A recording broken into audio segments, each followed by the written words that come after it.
9월 13일 이사야 12장 1절에서 14장 32절 12장 감사 찬송. 그날이 오면 너는 이렇게 찬송할 것이다. 주님, 전에는 주님께서 나에게 진노하셨으나 이제는 주님의 진노를 거두시고 나를 위로하여 주시니 주님께 감사드립니다. 하나님은 나의 구원이시다. 나는 주님을 의지한다. 나에게 두려움 없다. 주 하나님은 나의 힘, 나의 노래, 나의 구원이시다. 너희가 구원의 우물에서 기쁨으로 물을 기를 것이다. 그날이 오면 너희는 또 이렇게 찬송할 것이다. 주님께 감사하여라. 그의 이름을 불러라. 그가 하신 일을 만민에게 알리며 그의 높은 이름을 선포하여라. 주님께서 영광스러운 일을 하셨으니 주님을 찬송하여라. 이것을 온 세계에 알려라. 시온의 주민아, 소리를 높여서 노래하여라. 너희 가운데 계시는 이스라엘의 거룩하신 분은 참으로 위대하시다. 13장. 하나님께서 바빌론을 벌하실 것이다. 다음은 아모스의 아들 이사야가 바빌론을 두고 받은 엄한 경고의 예언이다. 너희는 벌거숭이가 된 산 위에 공격 신호 깃발을 세우고 소리를 높여서 용사들을 소집하여라. 바빌론의 존귀한 자들이 사는 문들로 그 용사들이 쳐들어가도록 손을 들어 공격 신호를 보내라. 나는 이미 내가 거룩히 구별한 사람들에게 명령을 내렸고 나의 분노를 원수들에게 쏟아 넣으려고 사기가 충천한 나의 용사들을 불렀다. 저 소리를 들어보아라. 산 위에서 웅성거리는 소리다. 저 소리를 들어보아라. 무리가 떠드는 소리다. 저 소리를 들어보아라. 나라들이 소리치고 나라들이 모여서 떠드는 소리다. 만군의 주님께서 공격을 앞두고 군대를 검열하실 것이다.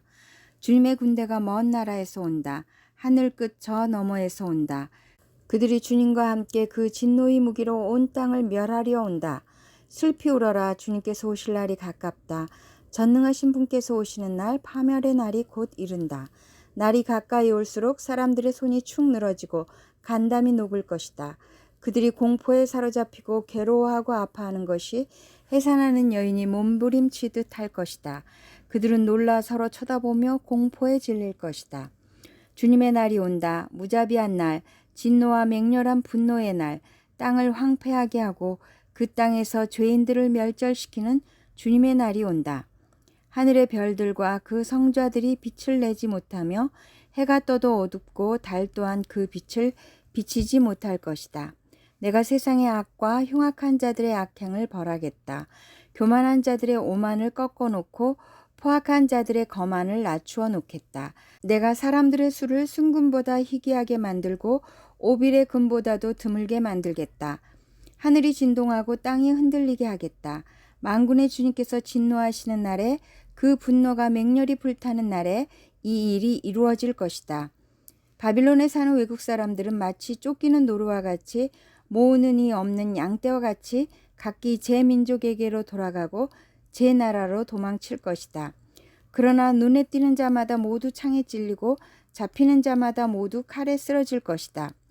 그들의 어린아이들은 그들이 보는 데서 메어 쳐져 갈기갈기 찢어지고 그들의 집은 약탈을 당하며 그들의 아내는 강제로 추행을 당할 것이다.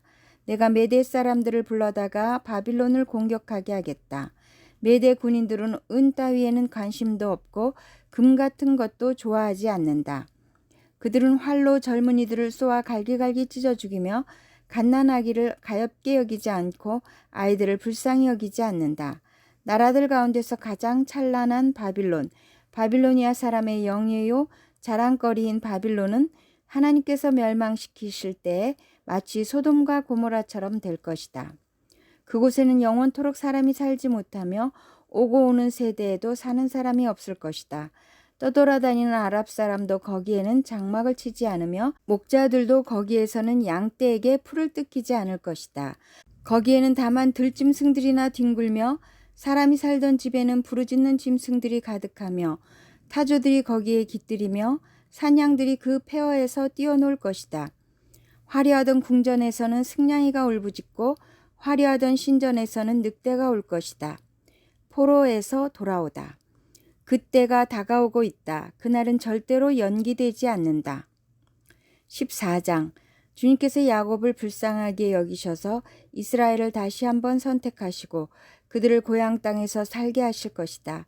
그때 외국 사람들도 그들에게 와서 야곱의 결례와 함께 살 것이다. 여러 민족이 이스라엘 사람의 귀향을 도울 것이며 이스라엘 백성은 주님께서 주신 땅에서 외국 사람을 남종과 여종으로 부릴 것이다.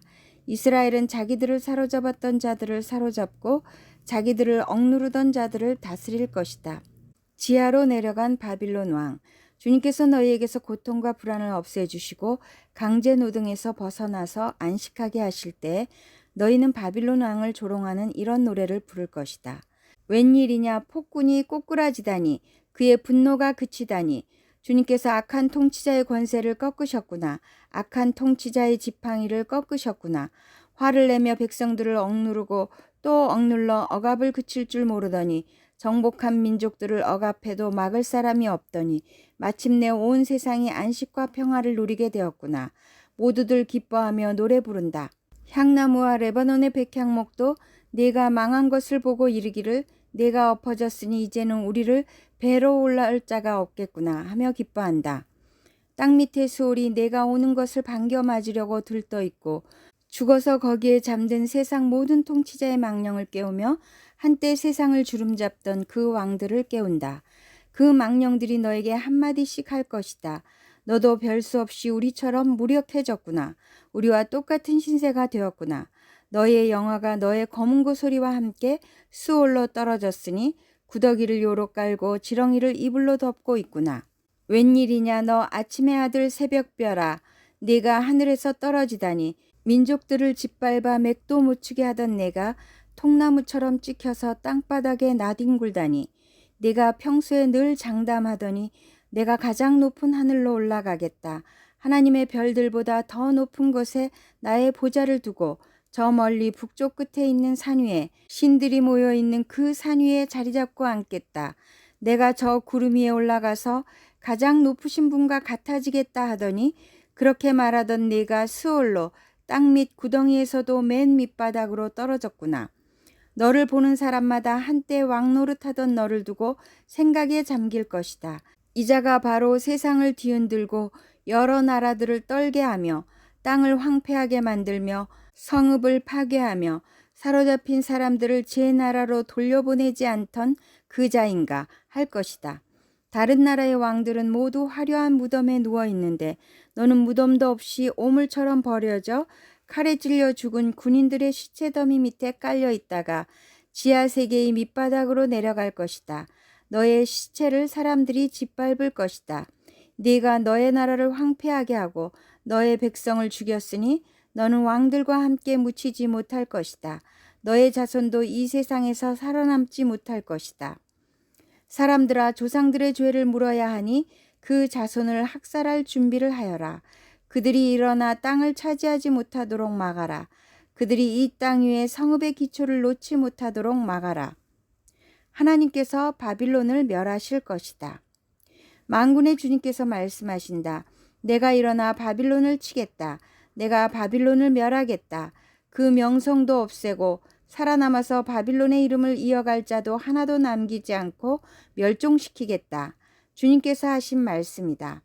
또 내가 그 도성 바빌론을 고슴도치의 거처가 되게 하고 물 웅덩이로 만들며 멸망의 빗자루로 말끔히 쓸어버리겠다. 만군의 주님께서 하신 말씀이다. 하나님께서 아시리아를 치실 것이다. 만군의 주님께서 맹세하여 말씀하신다. 내가 계획한 것을 그대로 실행하며 내가 뜻한 것을 그대로 이루겠다. 내가 나의 땅에서 아시리아 사람들을 으스러뜨리고 나의 산 위에서 그들을 밟아버리겠다. 그들이 나의 백성에게 메운 멍에를 내가 벗겨주겠다. 그가 씌운 멍에가 그들에게서 벗겨지고 그가 지운 짐이 그들의 어깨에서 벗겨질 것이다. 이것이 주님께서 온 세계를 보시고 세우신 계획이다. 주님께서 모든 민족을 심판하시려고 팔을 펴셨다. 만군의 주님께서 계획하셨는데 누가 감히 그것을 못하게 하겠느냐. 심판하시려고 팔을 펴셨는데 누가 그 팔을 막겠느냐. 하나님께서 블레셋을 치실 것이다. 아하스 왕이 죽던 해에 주님께서 다음과 같은 경고의 말씀을 하셨다. 모든 블레셋 사람들아, 너를 치던 몽둥이가 부러졌다고 기뻐하지 말아라. 뱀이 죽은 자리에서 독사가 나오기도 하고 그것이 낳은 알이 날아다니는 불뱀이 되기도 한다. 나의 땅에서는 가난한 사람들이 배불리 먹고 불쌍한 사람들이 평안히 누워 쉴 것이다. 그러나 내가 너희 블레셋 사람을 모조리 굶어 죽게 하고 너희 가운데서 남은 자는 내가 칼에 죽게 하겠다. 성문아 슬피 울어라. 성읍아 울부짖어라. 너 블레셋아 노가 없어져라. 북쪽에서부터 강한 군대가 진군하여 올 것이니 너희 군인 가운데서 그것을 피하여 벗어날 자가 없을 것이다. 블레셋 특사들에게는 무엇이라고 답변할 것인가? 주님께서 시온을 세우셨으니 고통당하던 그의 백성이 그리로 피한다 하고 답변하여라. 고린도후서 13장 1절에서 13절, 13장 마지막 경고와 인사. 나는 지금 세 번째로 여러분을 방문하려고 합니다. 모든 소송 사건은 두세 증인의 말을 근거로 하여 결정지어야 합니다. 내가 두 번째로 여러분을 방문하였을 때 전에 범죄한 사람들과 또 그 밖에 모든 사람에게 이미 말한 바와 같이 지금 떨어져 있으면서도 다시 말하여 둡니다. 내가 이번에 다시 가면 그러한 사람들을 그냥 두지 않겠습니다. 여러분은 그리스도께서 내 안에서 말씀하고 계시다는 증거를 구하고 있으니 말입니다. 그리스도는 여러분에게 약하신 분이 아닙니다. 그는 여러분 가운데서 능력을 떨치시는 분입니다. 그분은 약하셔서 십자가에 못 박혀 죽으셨지만 하나님의 능력으로 살아계십니다. 우리도 그분 안에서 약합니다마는 하나님의 능력으로 그분과 함께 살아나서 여러분을 대할 것입니다. 여러분은 자기가 믿음 안에 있는지를 스스로 시험해보고 스스로 검증해 보십시오. 여러분은 예수 그리스도께서 여러분 안에 계시다는 것을 알지 못합니까? 모른다면 여러분은 실격자입니다. 그러나 나는 우리가 실격자가 아니라는 것을 여러분이 알게 되기를 바랍니다. 우리는 여러분이 악을 저지르지 않게 되기를 하나님께 기도합니다.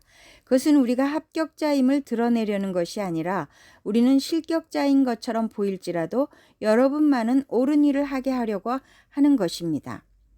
우리는 진리를 거슬러서는 아무것도 할 수 없고 오직 진리를 위해서만 무언가 할 수 있습니다. 우리는 약하더라도 여러분이 강하면 그것으로 우리는 기뻐합니다. 우리는 여러분이 완전하게 되기를 기도합니다. 내가 떠나 있는 동안에 이렇게 편지를 하는 것은 내가 가서 주님께서 주신 권한을 가지고 사건들을 처리할 때 너무 엄하게 대할 필요가 없게 하려는 것입니다. 이 권위는 여러분을 넘어뜨리라고 주신 것이 아니라 세우라고 주신 것입니다. 끝으로 말합니다. 형제자매 여러분, 기뻐하십시오. 온전하게 되기를 힘쓰십시오. 서로 격려하십시오. 같은 마음을 품으십시오. 화평하게 지내십시오. 그리하면 사랑과 평화의 하나님께서 여러분과 함께 하실 것입니다. 거룩한 입맞춤으로 서로 인사하십시오. 모든 성도가 여러분에게 문안합니다. 주 예수 그리스도의 은혜와 하나님의 사랑과 성령의 사귐이 여러분 모두와 함께 하기를 빕니다. 시편 105편 43절에서 45절. 그는 그의 백성을 흥겹게 나오게 하시며 그가 뽑으신 백성이 기쁜 노래를 부르며 나오게 하셨다. 그들에게 여러 나라의 땅을 주셔서 여러 민족이 애써서 일군 땅을 물려받게 하셨다. 이것은 그들에게 그의 율례를 지키고 그의 법을 따르게 하기 위함이었다. 할렐루야. 잠언 23장 9절에서 11절. 미련한 사람의 귀에는 아무 말도 하지 말아라. 그가 너의 슬기로운 말을 업신여길 것이기 때문이다. 옛날에 세워놓은 밭 경계표를 옮기지 말며 고아들의 밭을 침범하지 말아라. 그들의 구원자는 강한 분이시니 그분이 그들의 송사를 맡으셔서 너를 벌하실 것이다.